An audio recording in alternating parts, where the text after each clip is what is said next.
The silence of the Atlantic night, miles above the endless, dark ocean, was shattered by a crackle of radio static and a voice tight with controlled urgency. Mayday, Mayday, Mayday. Air Transat 236. The right engine has flamed out, and we're down to just a few hundred kilograms of fuel left. On the flight deck of an Airbus A330, Captain Robert Pish and First Officer Dirk de Jager faced a nightmare scenario. Their aircraft, a giant metal bird carrying 293 passengers and 13 crew members, was dying in the sky. Just minutes after this desperate call, the unthinkable happened. The left engine, with a final sigh, also fell silent. In an instant, the comforting hum of the jets was replaced by an eerie, whistling quiet. All the main lights blinked out, plunging the cabin into a darkness broken only by the faint glow of emergency exit signs. A loud hiss filled the air as oxygen masks dropped from the panels above. The aircraft's cabin pressure lost along with its power. In the cockpit, illuminated by the ghostly green of battery-powered instruments, the pilots now fought not just to land, but to simply keep the massive, silent plane flying. They were gliding, a 200-ton glider, halfway across the world's largest ocean. Meanwhile, in the back, flight attendants moved with calm precision, their training overriding their fear, preparing everyone for what seemed an inevitable and terrifying emergency water landing. The odds were brutally stacked against them. This is the detailed story of Air Transat Flight 236, a tale of a hidden mistake, human reasoning under extreme pressure, and the extraordinary skill that turned a certain disaster into the longest successful glide in commercial aviation history. On August 24, 2001, under the cover of a late summer night, Air Transat Flight 236 was prepared for its long journey from Toronto, Canada, to Lisbon, Portugal. The route was a well-traveled path across the Atlantic, a voyage of about 7 hours where the aircraft would climb to its cruising altitude and spend most of the journey over the vast, unbroken expanse of the ocean, far from any immediate diversion airport. The machine tasked with this flight was an Airbus A330, a wide-body, twin-engine jet known for its efficiency and reliability. This particular aircraft was relatively young, built in 1999, and had logged over 10,000 flying hours.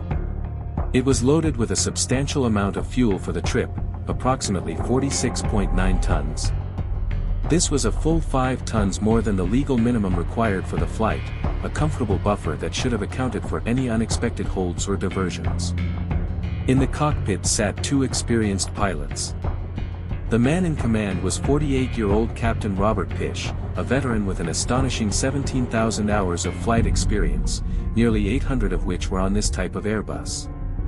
Beside him was First Officer Dirk de Jager, younger at 28 years old but still highly qualified, with 4,800 total hours and 386 of them on the A330. Together, they represented a blend of vast experience and sharp, modern training. The stage seemed set for another utterly routine transatlantic crossing.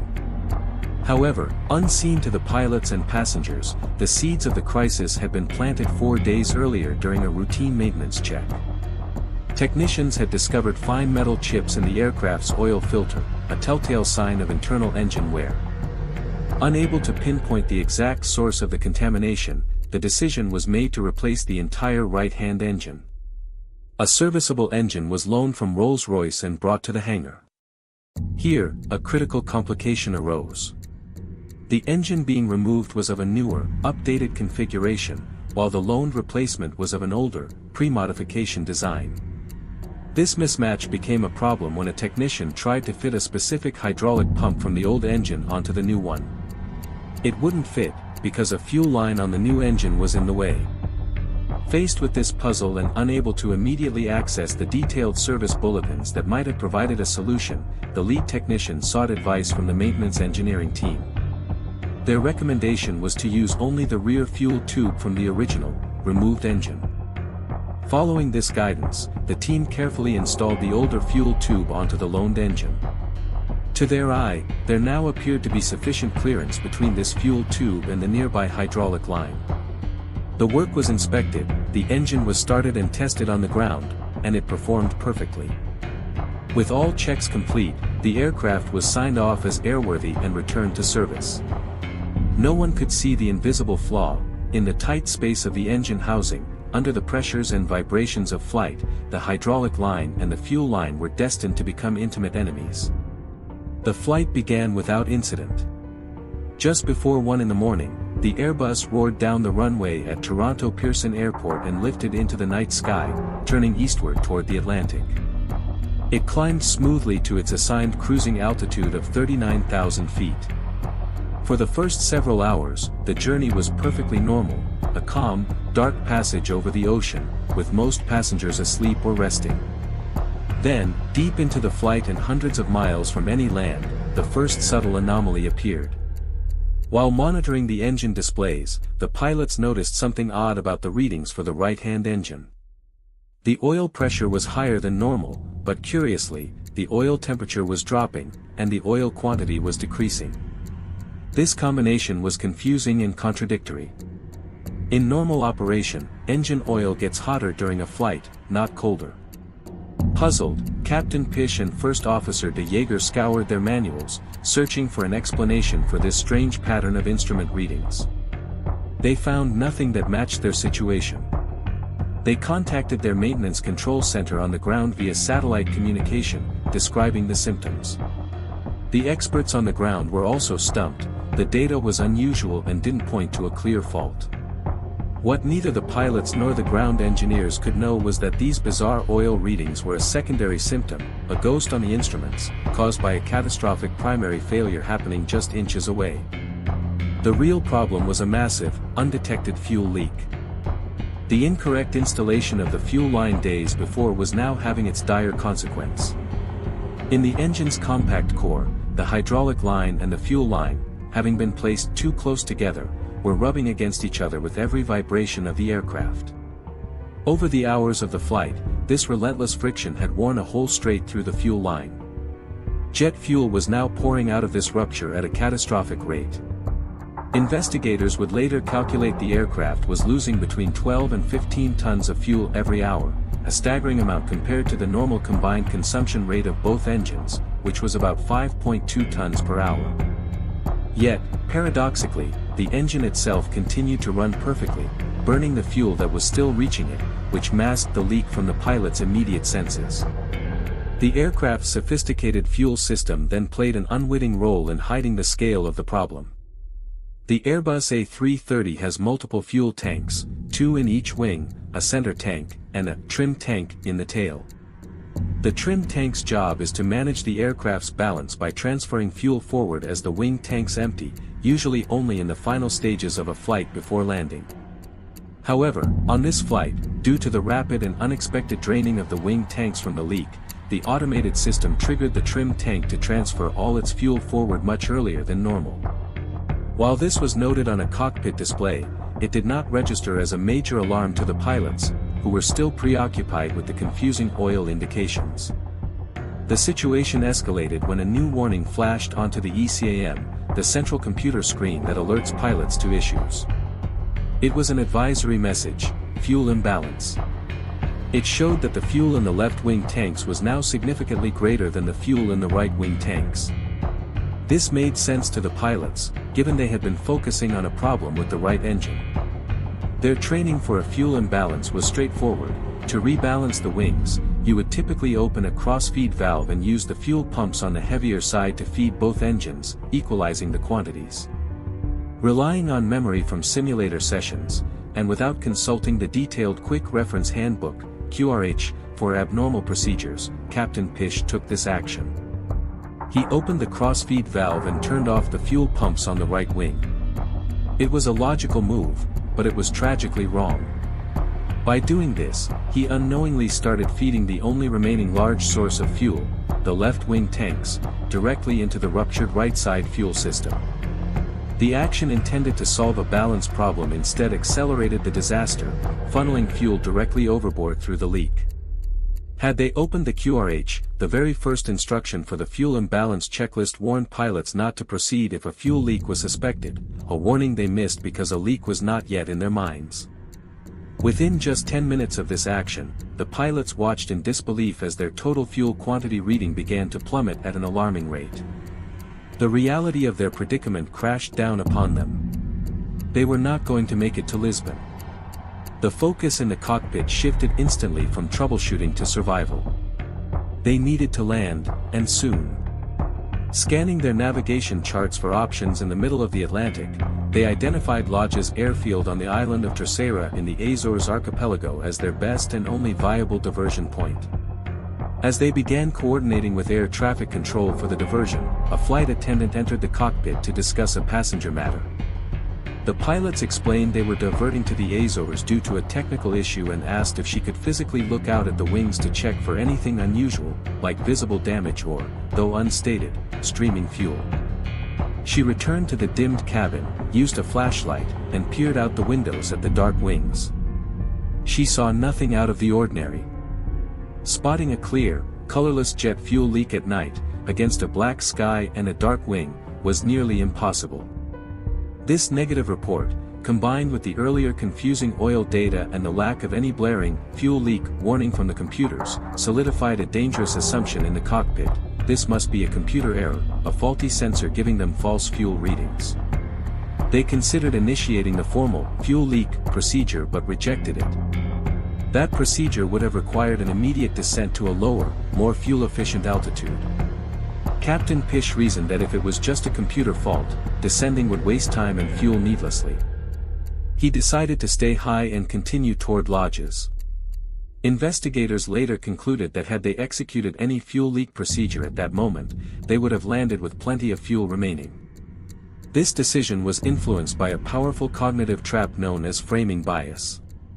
The pilots had framed the problem as an instrument or computer failure. Once this mindset was set, they subconsciously prioritized all information that supported that theory and discounted evidence that pointed elsewhere. The plunging fuel gauges were dismissed as part of the computer fault. They were now prisoners of their own initial assessment. The next hour was a frantic blur of activity, communicating with air traffic control, calculating new landing data for Lodges, running checklists, and trying different configurations of the fuel system in a last-ditch effort to stabilize the readings. Nothing worked. The fuel quantity continued its relentless decline. When the total reached a mere 7 tons, a mere 6% of the aircraft's total capacity, the atmosphere in the cockpit grew palpably tense. Then, at 5:26 a.m., as the aircraft cruised at 39,000 feet and still 150 nautical miles from Lodges, their fears were confirmed in the worst way. The right engine, starved of fuel, sputtered and flamed out. The Airbus shuddered slightly. Captain Pish immediately pushed the thrust lever on the remaining left engine to maximum. The aircraft could fly on one engine, but it could not maintain its high altitude. They began a slow descent. The margin for error had vanished. First Officer de Jaeger keyed the radio, his voice steady but urgent: "Mayday, Mayday, Mayday. Air Transat 236. The right engine has flamed out, and we're down to just a few hundred kilograms of fuel left." He then made a brief announcement to the cabin, instructing the crew to prepare for a potential emergency ditching at sea. The passengers, now awake and alert to the grave situation, braced themselves. 13 agonizing minutes later, the final act began. The left engine, having consumed the last of the usable fuel, also quit. The silence was absolute and terrifying. The main generators failed, and the cockpit went almost completely dark, save for a few essential instruments now running on backup battery power. The ram air turbine, RAT, a small propeller, automatically deployed into the slipstream beneath the aircraft. As it windmilled, it generated just enough hydraulic and electrical power to keep the most critical controls, the flight controls, a few basic instruments, and one radio, operating. But much was lost: the wing spoilers that helped slow the plane, the normal braking system, nose wheel steering, and engine thrust reversers were all inoperative. They were now flying a very heavy, complex glider. The pilots quickly completed the "all engines out" memory drill. With both engines dead, the Airbus began its silent glide toward Lodges, still over 80 miles away. The air traffic controller at Lodges, understanding their dire state, began flashing the runway lights on and off, creating a beacon in the pre-dawn darkness to guide them in. Captain Pish's skill now faced its ultimate test. To maximize their glide distance, he had to maintain a very precise airspeed, fast enough to keep the ram air turbine spinning and generating power, but slow enough to not create excessive drag. He also had to manage their altitude perfectly. As they neared the island, a new problem emerged: they were too high. His successful glide had preserved so much altitude that they approached the runway at 13,000 feet instead of the standard 3,000 feet for a final approach. Too high to land, but now too low to do another wide, fuel-burning circle. With incredible presence of mind, Pish performed a daring 360-degree turn, a maneuver familiar to glider pilots to shed altitude quickly. As the Airbus banked in a wide, silent arc over the ocean, First Officer de Jager lowered the landing gear, creating drag to help them slow and descend. On final approach, another challenge: without engine power, they could not deploy the full flaps that allow a slow landing speed. They would have to touch down at nearly 200 knots, 230 miles per hour, almost 60 knots faster than normal. De Jager became the captain's eyes, calling out their exact speed and altitude continuously. The runway stretched out before them. The aircraft, heavy and fast, crossed the threshold. It hit the tarmac with tremendous force, the impact blowing out 8 of its 12 main tires. The plane bounced back into the air briefly before slamming down again almost 3,000 feet down the runway. Now the race was on to stop.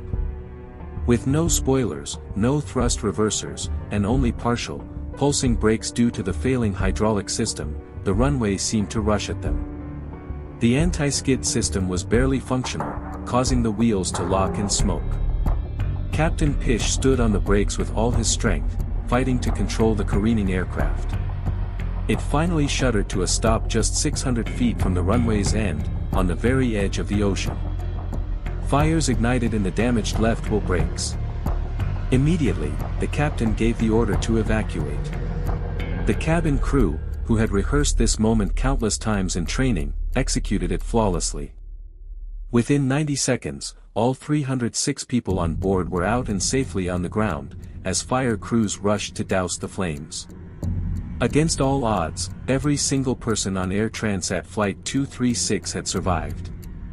In the aftermath, the pilots were hailed as heroes for their remarkable composure and skill during the glide and landing, an event that entered the record books as the longest glide by a passenger jet without engine power. They received awards for superior airmanship. However, the subsequent investigation revealed a more complex story. It identified the root cause as the improper installation of the fuel line during the engine change, which led to the catastrophic leak. It also highlighted contributing factors: a lack of specific pilot training for dealing with fuel imbalances caused by a leak, and the powerful role of cognitive bias that prevented the crew from diagnosing the true problem earlier. The investigation was not about assigning blame, but about learning.